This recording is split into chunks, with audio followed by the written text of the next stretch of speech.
Hello friends, welcome to home food recipes. આજે આપણે બનાવીશું ફક્ત 10 જ મિનિટમાં રૂટીનમાં બની જતું એક ટેસ્ટી અને હેલ્ધી શાક, જે છે ફણસી બટાકાનું શાક। લંચ કે ડિનરમાં બનાવીને આ શાકને તમે ગરમા ગરમ રોટલી કે ભાખરી સાથે સર્વ કરી શકો છો કે પછી ટિફિનમાં પણ લઈ જઈ શકો છો।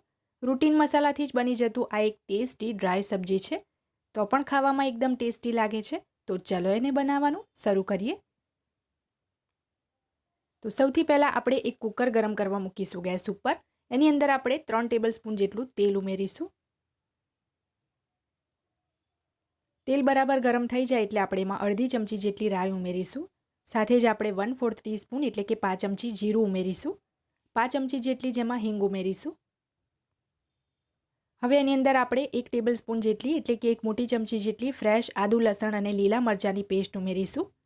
અને આ પેસ્ટને આપણે ધીમા તાપે 1 મિનિટ માટે સાતળી લેવાની છે, જેથી એમાં જે કંઈ પણ કચાશ હોય એ નીકળી જાય। તો 1 મિનિટ આ પેસ્ટને સાતળી લીધા પછી હવે આપણે એની અંદર એક મીડિયમ સાઇઝનો ગ્રામમાં 60 ગ્રામ જેટલો બારીક કાપેલો કાંદો એડ કરીશું। અને આ કાંદાને આપણે એકદમ બ્રાઉન થાય ત્યાં સુધી કૂક કરવાનો છે।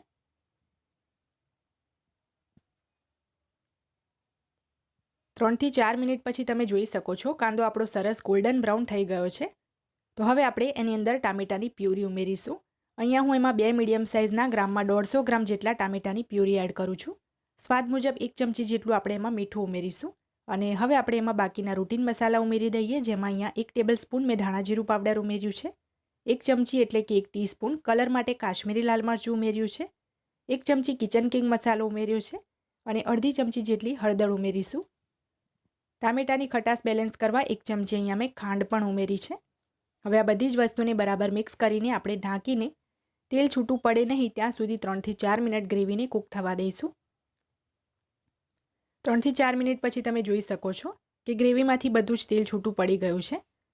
તો હવે આપણે એની અંદર 250 ગ્રામ જેટલી ફણસી ઉમેરીશું, જેને મેં આગળ પાછળનો થોડો ભાગ કટ કરીને બરાબર ધોઈને આ રીતે નાના ટુકડામાં કાપી લીધી છે। સાથે જ એક મોટી સાઇઝનો 100 ગ્રામનો બટાકો પણ ધોઈને છોલીને મોટા ટુકડામાં કટ કરીને લીધો છે। તો બંનેને આપણે સાથે જ કુકરમાં એડ કરીને બરાબર મિક્સ કરી લેવાનું છે। અને હવે શરૂઆતમાં આપણે પાણી ઉમેર્યા વગર જ એના ઉપર ડીશ ઢાંકીને 3થી 4 મિનિટ એને કૂક થવા દઈશું। એ પછી જ આપણે એમાં પાણી ઉમેરીશું। 2 થી 3 મિનિટ પછી પ્લેટ ખોલીને આપણે બરાબર એને મિક્સ કરી લઈએ।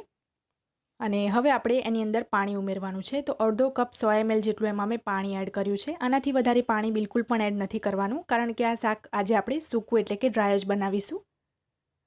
તો હવે આપણે કુકરનું ઢાંકણ લગાવીને 2 સીટી લગાવીને એને કૂક કરવાનું છે। 2 સીટીથી વધારે બિલકુલ પણ ના લગાવવું। 2 સીટી લગાવ્યા પછી કુકરની વરાળ એની જાતે જ મેં નીકળવા દીધી હતી। તો તમે જોઈ શકો છો આપણું ફણસી બટાકાનું શાક બનીને તૈયાર છે। કુકરમાં ફક્ત 10 જ મિનિટ લાગ્યું છે એને બનવામાં। જો તમે એને પેનમાં બનાવો તો અડધો કલાક લાગી જાય છે। તો બટાકા અને ફણસી બંને સરસ રીતે ચડી ગયા છે। તો હવે આપણે છેલ્લે એની અંદર થોડા ઝીણા સમારેલા લીલા ધાણા ઉમેરી દઈશું અને બરાબર મિક્સ કરીને આ શાકને આપણે સર્વ કરી લઈએ। અહીંયા આ શાકને આપણે ડ્રાય બનાવ્યું છે, તો તમે એને આરામથી ટિફિનમાં પણ લઈ જઈ શકો છો। અને આ જ શાક જો તમારે થોડું લિક્વિડ કન્સિસ્ટન્સીમાં બનાવવું હોય ગ્રેવીવાળું, તો થોડું તમે પાણી વધારે પણ એડ કરી શકો છો, પણ આ શાક આવી રીતે ડ્રાય જ સારું લાગે છે। તો જો તમને મારી આજની આ ફણસી બટાકાના શાકની રેસીપી પસંદ આવી હોય તો ચેનલને સબસ્ક્રાઇબ કરવાનું બિલકુલ ના ભૂલતા। પાસે આવેલા બેલ આઇકનને પણ ચોક્કસથી ક્લિક કરજો, જેથી આવનારા દરેક નવા વિડીયોની નોટિફિકેશન તરત જ તમને મળે।